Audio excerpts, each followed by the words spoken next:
Have you ever asked yourself why some people crumble under pressure, while others seem to move through chaos as if it were a gentle breeze? Picture this.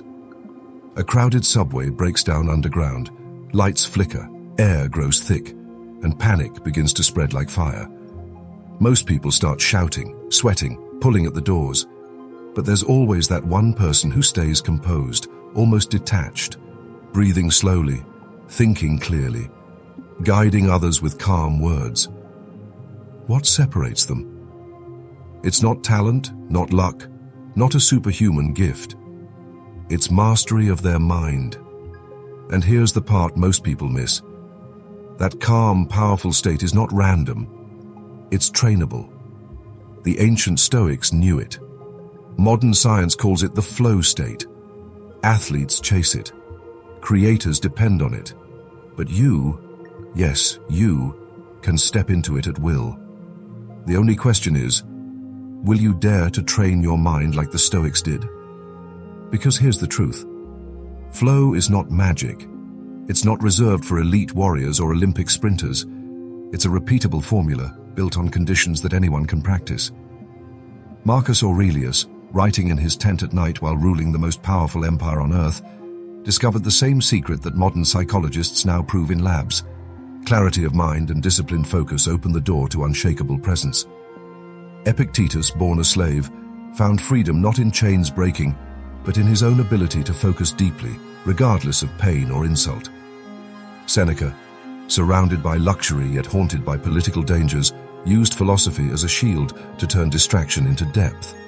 These men were not chasing productivity hacks. They were building a life where each moment could become flow. Now, imagine if you could do the same. Imagine studying, working, or creating. Not with scattered attention, but with effortless immersion, where hours slip by like minutes, where challenges feel exciting instead of overwhelming, where you leave every session energized instead of drained. That's flow, and the Stoics built their lives around it without ever using the word. The best part, they left us the blueprint. But before I reveal their steps, let me challenge you. Most people waste years believing they just can't focus. Or worse, that distraction is normal. It's not. The storm outside will never stop. Notifications, chaos, responsibilities, they'll always roar. The real question is, will you become the mountain in the storm? Stay with me, because by the end of this video, I'll show you how the Stoics turned storms into silence, how they carried flow not just into their work, but into every heartbeat of their lives. And once you see the final step they practiced, you'll understand why life itself was their greatest flow state. Marcus Aurelius once wrote in his Meditations, "You have power over your mind, not outside events. Realize this, and you will find strength." At first glance, it sounds like a comforting quote, maybe something you'd scroll past on social media. But if you sit with it, you realize it's not comfort. It's a challenge. Marcus is saying that your mind is the only true battlefield, and unless you conquer it, the outside world will conquer you. Modern science now confirms what Marcus intuited 2,000 years ago. The first requirement of flow is clarity. Think of it like this. Your brain is a spotlight. If the light is scattered, nothing burns. But when it narrows into a beam, it can cut through steel. That's why vague goals, "I should get some work done," leave you drained, while specific ones, "I will write 200 words in the next 30 minutes, ignite momentum." The Stoics knew this before the psychologists ever ran experiments. Every morning, Marcus would write down reminders to himself, narrowing his focus to what he could control that day. That was his flow ritual, hidden in plain sight. But clarity is only the first step. Flow requires the perfect balance between challenge and skill. Too easy, and your mind drifts. Too hard, and anxiety strangles you. Mihai Csikszentmihalyi, the father of flow psychology, mapped this curve centuries after Epictetus had already lived it.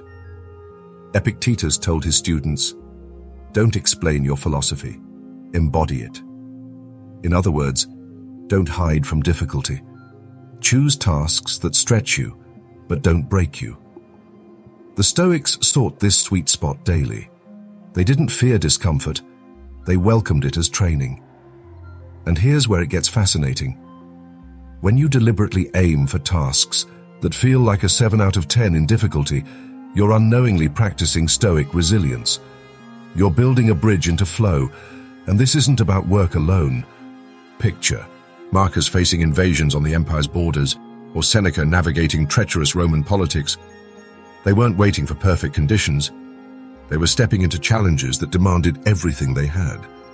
Just like you must, if you want flow to meet you halfway. But here's the twist. Even if you have clarity and challenge, your focus is fragile. More fragile than you realize.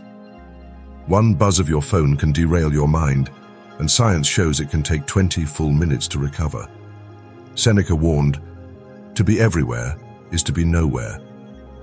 Isn't that exactly what distraction does? It scatters your soul, leaving you half living in 10 different places. The Stoic response? Treat attention as sacred property. Imagine it as a fortress. You wouldn't leave your front door wide open for thieves to stroll in, yet most people do exactly that with their minds, letting emails, messages, and impulses raid them at will. The Stoics built rituals to protect themselves.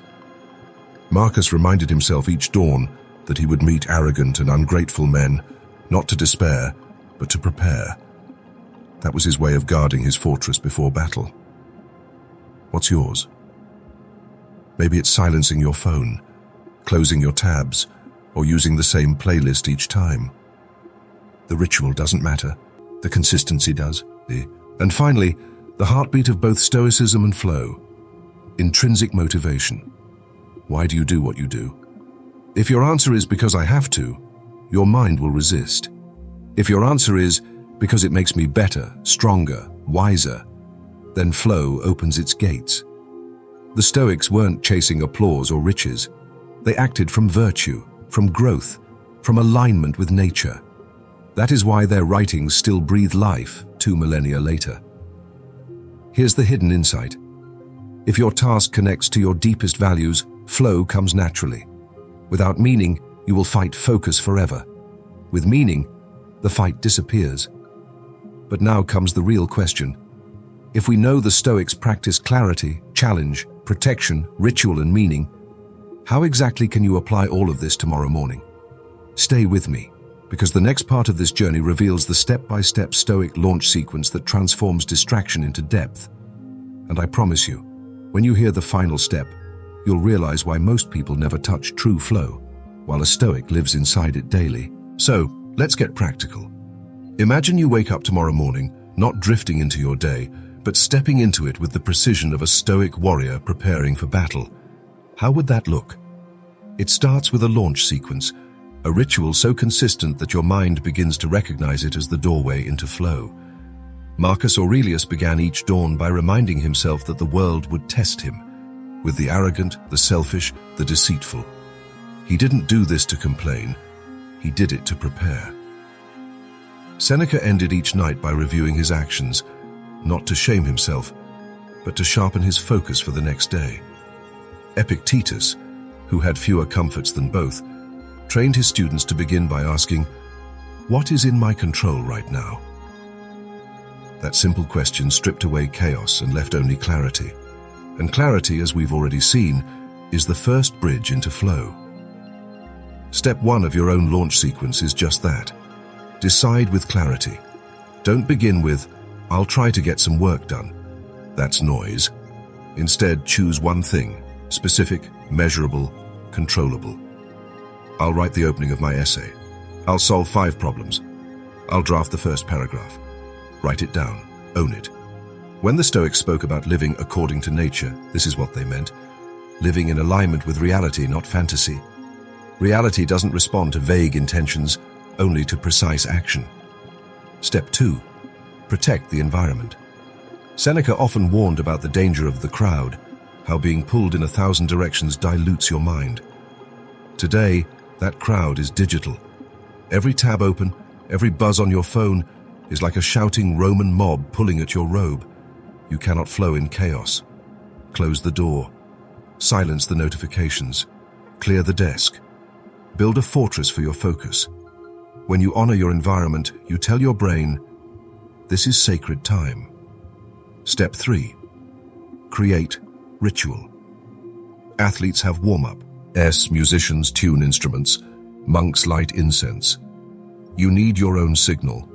It could be as small as 3 deep breaths, or as deliberate as a cup of coffee brewed the same way each morning. The ritual itself doesn't matter. The consistency does. Marcus had his morning reminders. Epictetus had his questions. Seneca had his reflections. These weren't superstitions. They were neurocognitive anchors. Over time, your brain learns, when I do this, focus begins. Step 4. Start small. Don't wait for motivation. Don't wait for the perfect moment. The Stoics despised passivity. Epictetus reminded his students, don't explain your philosophy. Embody it. That means take one action, however tiny. Write one line, do one push-up, answer one email with full attention. Momentum is the medicine that dissolves resistance. Once the wheel starts moving, it becomes harder to stop than to continue. Step 5. Single task with courage. Flow doesn't arrive while juggling 3 screens. It arrives when you wrestle with one task until you lose yourself in it. At first it may feel clumsy or slow. That's fine. The Stoics would tell you that the first strokes of the chisel always look rough, but persistence reveals form. Stick with it for 15 minutes, and flow will often meet you there. Now here's the paradox the Stoics already knew. Stop before you burn out. Leave the page with a sentence unfinished. Step away from the weights while you still have energy. This isn't weakness, it's wisdom. Seneca advised that we should let our efforts be regulated, not exhausted. When you stop with something left undone, your brain itches to return. Next session, you slip into flow faster because you're not starting from zero, you're picking up a thread. And then comes the secret ingredient most modern seekers ignore: recovery. Marcus had philosophy. Seneca had journaling. Epictetus had stillness. Flow is like a flame. It doesn't thrive under constant suffocation. It needs oxygen, cycles, rhythm. Sleep resets your mind. Movement cleanses stress. Even boredom, the quiet walk, the idle stare at clouds, recharges attention. Have you noticed your best ideas come in the shower or on a walk? That's not coincidence. That's recovery unlocking your subconscious. Most people push harder and wonder why they crash. The Stoics knew better. Recovery isn't the opposite of effort. It's the partner of effort. But here's the real loop. These steps, clarity, environment, ritual, action, persistence, rest, aren't just a work routine. They're a philosophy of living. They're how the Stoics built lives that could withstand empires collapsing and betrayals rising. And if you adopt them, you won't just enter flow occasionally. You'll begin to glimpse what life feels like when flow becomes your natural state. But the question is, what happens when flow isn't just a tool for productivity, but a doorway to meaning itself? Stay with me, because that's where the final and most life-changing Stoic lesson waits. Now, imagine this. What if flow wasn't just something you slipped into during work or training, but the very fabric of your life? The Stoics believed this was possible. To them, every act, whether ruling an empire, enduring hardship, or writing a single sentence, was an opportunity to be fully present, fully alive. Marcus Aurelius said, "Do every act of your life as though it were your last." That isn't poetic advice. It's the ultimate formula for flow. Because when you treat every moment as precious, distraction dies and depth begins. Picture your relationships when you bring this presence, listening so deeply that the other person feels truly seen. Picture your fitness, where sweat is no longer punishment, but proof that you are stronger than yesterday. Picture your creativity, where ideas pour out faster than doubts can form. Even rest transforms. A walk becomes meditation. A meal becomes gratitude. Silence becomes fuel. This is life lived as flow. Not rare, not mystical, simply the natural rhythm of a disciplined mind. And here's the secret the Stoics leave us with. Flow isn't just about you. It radiates outward.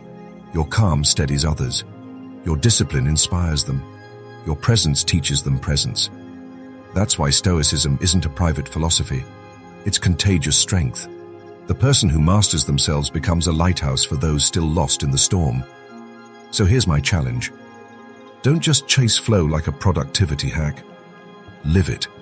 Practice clarity. Seek worthy challenges. Guard your attention like treasure. Create rituals that pull you into focus. Recover with wisdom. And do it again tomorrow. If you do, you won't just enter flow. You'll become flow. You'll be the one others look at in the storm and wonder, how are they so calm, so present, so alive? And remember this, storms don't move mountains. Be the mountain. The Stoics already showed us the way.